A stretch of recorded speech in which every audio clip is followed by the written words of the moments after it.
Hey guys, Shanto here. Finally Realme X2 Pro সম্পর্কে officially কোনো update পাওয়া গেল এবং শুরুতেই বলে রাখি স্ন্যাপড্রাগনের 855 প্লাস প্রসেসরের সাথে আসবে এই স্মার্টফোনটি এবং এই জিনিসটা কনফার্ম করা হয়েছে রিয়েলমির উইবো পেজে। তাছাড়া এই স্মার্টফোনটির মধ্যে 90 হার্জের ডিসপ্লে এবং কোয়াড ক্যামেরা সেটআপ দেখতে পারি আমরা।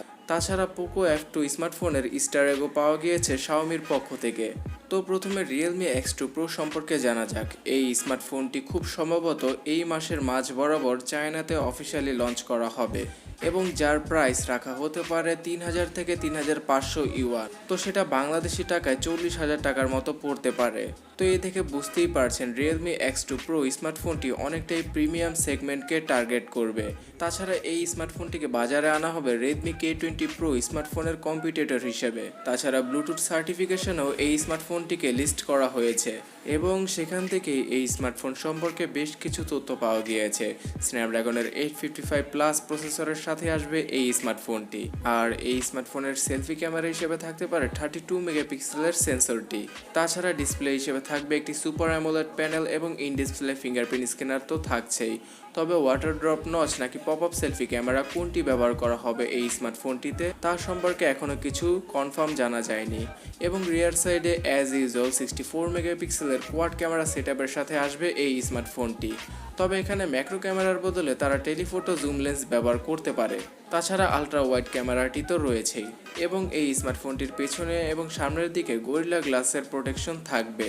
আর পাওয়ার ব্যাকআপ দেওয়ার জন্য 4500 mAh এর ব্যাটারি ব্যবহার করতে পারে এই স্মার্টফোনটিতে রিয়েলমি এবং ফাস্ট চার্জিংয়ের জন্য 30 ওয়াটের আউটপুটও ব্যবহার করা হবে, যেটাকে কিনা বুক 3.0 নামে আমরা চিনি। তাছাড়া স্পেশাল ফিচারগুলো সম্পর্কে বলতে গেলে 90 হার্জের রিফ্রেশ রেটের ডিসপ্লে পাওয়া যাবে এই স্মার্টফোনটিতে, যেটা কিনা এর আগে তার খালাতো ভাই অর্থাৎ ওয়ানপ্লাসের পক্ষ থেকে আমরা দেখে এসেছি। তাছাড়া এনএফসির সাপোর্ট, ডুয়েল ব্র্যান্ডের ওয়াইফাই এবং UFS 2.1 এর ইন্টারনাল স্টোরেজ তো থাকছেই। আর এই স্মার্টফোনটির মধ্যে 6 এবং 8 জিবির দুটি ভেরিয়েন্টের দেখা পাবো আমরা। সো ফ্রেন্ডস, এই পর্যন্ত অফিসিয়ালভাবে এই ডিটেলসগুলো পাওয়া গিয়েছে রিয়েলমি X2 Pro স্মার্টফোন সম্পর্কে। বাংলাদেশের বাজারে আমরা 40,000 টাকার আশেপাশে এই স্মার্টফোনটিকে দেখতে পারি। তাছাড়া পোকো F2 স্মার্টফোন সম্পর্কেও কিছুটা হিন্ট দিয়েছে শাওমি আমাদের। আপনারা এই ইমেজটিতে দেখতে পাচ্ছেন শাওমির ইন্ডিয়ান সিইও তাদের আপকামিং প্রোডাক্ট সম্পর্কে কিছু ডিসকাশন করছে এবং বোর্ডের পিছনে একটু খেয়াল করলে দেখতে পারবেন যে লেখা রয়েছে পোকো F2 তারপরে কোশ্চেন মার্ক। তো এটা হচ্ছে কি একটা ইস্টার এগ, যেমনটা কিনা আমরা মার্বেলের ছবিগুলোতে দেখে থাকি। তো শাওমিও কিছুটা হিন্ট দিচ্ছে যে পোকো F2 স্মার্টফোন সম্পর্কে তারা কাজ করছে এবং এই স্মার্টফোনটি এই বছরের শেষে নাগাদ আমরা দেখতে পারি।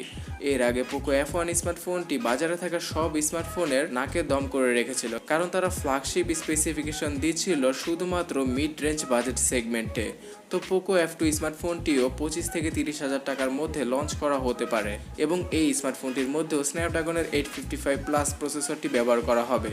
এবং পেছনের সেই বোর্ডটিতে খেয়াল করলে আরও দেখতে পারবেন যে মি প্যাড সম্পর্কে কাজ করছে তারা। যেহেতু বর্তমানে পাবজি খেলার একটা ধুম পড়ে গিয়েছে, তাই তারা এবার তাদের মি প্যাডে খুব ভালো একটা স্পেসিফিকেশন দিবে। হতে পারে কোনো ফ্ল্যাগশিপ প্রসেসরের সাথে তারা তাদের মি প্যাডকে লঞ্চ করতে পারে। তাছাড়া আপনি আমাকে নিচে কমেন্ট সেকশনে কেন জানাচ্ছেন না রিয়েলমি X2 Pro নাকি পোকো F2 কোন স্মার্টফোনটির জন্য আপনি ওয়েট করছেন?